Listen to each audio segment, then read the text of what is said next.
کہ حضور کو کئی وقت کا فاقہ تھا۔ تھوڑی دیر کے بعد حضرت ابوبکر آئے، آپ نے چہرے سے پہچان لیا کہ فاقے سے۔ پھر حضرت عمر آئے، پہچان لیا کہ فاقے سے۔ شاید حضور خود اپنے لیے نہ اٹھتے نہ جاتے، اپنے دونوں ساتھیوں کو لے کر ایک انصاری کے باغ میں پہنچ گئے۔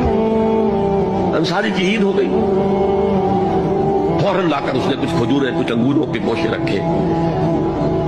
اس کے بعد وہ دوڑا چھری دے کر کسی جانور کو ذبح کرنے کے لیے۔ یہ ساری تفصیلیں میں کیا بتا رہا ہوں۔ مال یہ نہیں تھا کہ مدینے میں سبھی فاقے سے تھے، موجود تھے، ان کے پاس مال تھا، لیکن جبرن آپ نے کسی سے کچھ نہیں لیا۔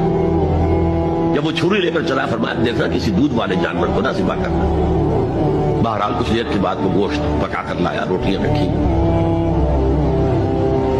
اس کے بعد حضور نے ایک روٹی پر چند روٹیاں رکھ کر کہا یہ عائشہ کو دے آؤ، اسے بھی کئی وقت کا فاقہ ہے۔ اور پھر حضرت عمر کی طرف رخ کر کے کہا عمر یہ ہیں وہ نعمتیں جس کا حساب دینا پڑے گا اللہ کے ہاں۔